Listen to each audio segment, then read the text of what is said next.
बिहार चुनाव में तमाम एग्जिट पोल एनडीए की जीत दिखा रहे हैं। ऐसे में 20 वर्ष पुराने सीएम नीतीश कुमार के फिर सत्ता में लौटने की संभावनाएं जताई जा रही हैं।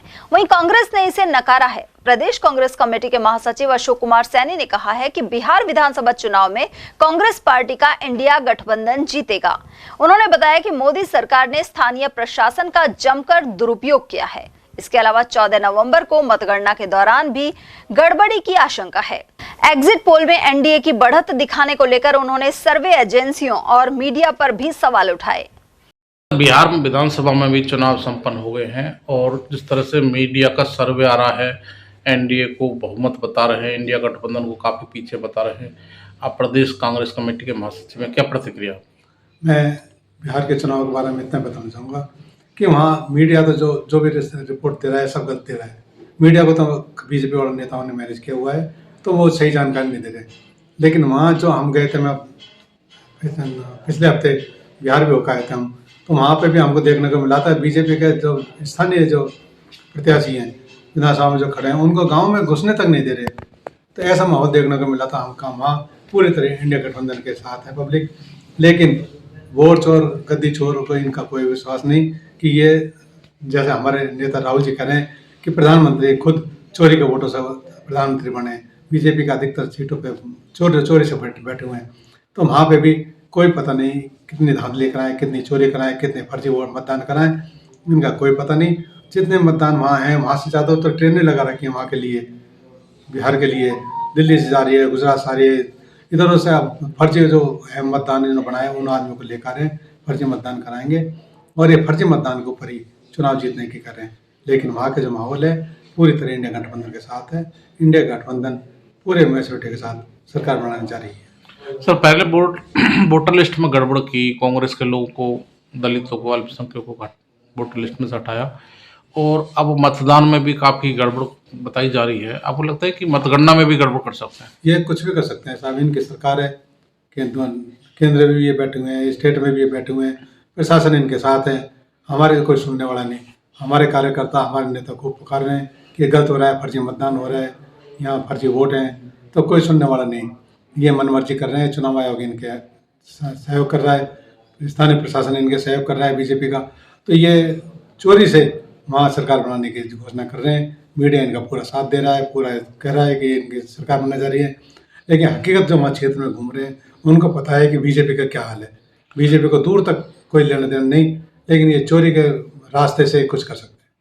सर, जब चुनाव निष्पक्ष नहीं हो रहे, जैसा राहुल गांधी जी कह रहे थे कि हरियाणा में सरकार चोरी की, महाराष्ट्र में चोरी की, मध्य प्रदेश में चोरी की, जब सरकारी चोरी से बनाई जा रही है तो फिर चुनाव कराने का क्या मतलब है? जैसा लोकतंत्र का क्या मतलब है? नहीं, ये तो हाँ हम कह रहे हैं लोकतंत्र का क्या है, लोकतंत्र की कोई वो नहीं हो रही। लेकिन बीजेपी वालों को तो इन सब चीज़ों से कोई लेना देना। उनको सत्ता माना है, चोरी से आए, हेरा फेरी से आए, बेईमानी से आए, कैसे भी आए, उनको तो सत्ता माना है। मोदी जी का, शाह जी का एक ही लक्ष्य है कि सत्ता में आए, चाहे स्टेट हो चाहे केंद्र में हो। चोरी से आए, फर्जी मतदान से आए, ईवीएम मशीनों में हेरा फेरी करके आए, कैसे भी आए, इनको सत्ता में बने रहना है। इसके लिए कुछ भी कर सकते हैं। संविधान का चाहे खतरा हो, चाहे कोई और कोई हो, इनको कोई किसी बात से लेना देना नहीं। वहीं प्रदेश कांग्रेस कमेटी के महासचिव अशोक कुमार सैनी ने कहा है कि अंता विधानसभा के उपचुनाव में कांग्रेस की जीत निश्चित है।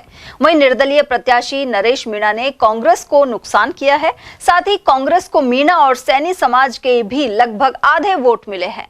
उन्होंने कहा कि निश्चित तौर पर मतदान के दिन कांग्रेस का प्रत्याशी जीतेगा और अंता उपचुनाव में कांग्रेस की जीत होगी। अंता में चुनाव संपन्न हो गए हैं। जो उपचुनाव था, आप प्रदेश कांग्रेस कमेटी की ओर से आपको जिम्मेदारी दी गई थी, प्रचार कर रखा है, किस तरह का माहौल वहाँ दिखाई दे रहा है? क्या परिणाम आने वाले हैं? क्या लग रहा है? मैं आपके चैनल के माध्यम से बताना चाहूँगा कि अंता 12 विधानसभा के जो बाई इलेक्शन थे उसमें हम राजस्थान के हम कुछ अधिकारी वहाँ जिम्मेदारी दी गई थी। मुझे भी मांगरोल बहुत की जिम्मेदारी दी गई थी। वहाँ मैं गया था, 4 दिन में रुक करके मैं वहाँ से प्रचार करके आ रहे हैं। कल का वहाँ इलेक्शन था, तो हम कल वहाँ से निकल के आ गए हैं। तो वहाँ पर जो माहौल देखने को मिला उसमें तिकोना संघर्ष है, जिसमें हमारे जो निर्दलीय मीणा जी खड़े हुए हैं उससे थोड़ा सा हमको कंपटीशन हो रहा है।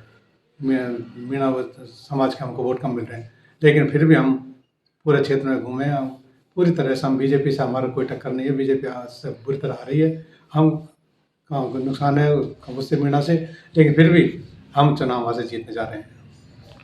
सर, जो मीडिया रिपोर्टर्स में बताया जा रहा है कि कांग्रेस बीजेपी में सीधी टक्कर है, निर्दलीय को काफ़ी नुकसान है और आमने सामने का है, हालांकि त्रिकोणीय मुकाबला बताया जा रहा है। अब लग रहा है कि कांग्रेस का कैंडिडेट अच्छी वोटों से जीत सकता है, क्या स्थिति रहने वाली है? बिल्कुल सही कहा आपने, त्रिकोणीय संघर्ष है। बीजेपी का इतना वो नहीं है जितना निर्दलीय प्रत्याशी का है, वो वोट काट रहा है। सैनी समाज से बीजेपी को दिया गया है, लेकिन सैनी समाज की हमको कवरी गहलोत जी के कारण आज 50% वोट हमको सैनियों को मिल रही है, 50% हमको मीणाओं की भी मिल रही है। लेकिन जातिवाद पे ज़्यादा जो जा रहा है मीणा के समाज का, लेकिन 50% फिर भी हम ले रहे हैं। कुल मिला के जो जो हम घूम रहे हैं वहाँ पर जो देखने को मिला है, पब्लिक में जो रोष है बीजेपी के खिलाफ, वो देखने को मिल रहा है।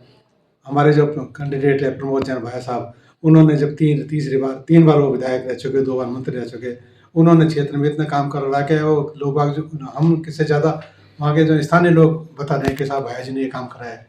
बीजेपी के जो प्रत्याशी थे पिछले बार भी 2 साल तक बीजेपी कराए, उन्होंने क्षेत्रों में आकर के भी नहीं देखा।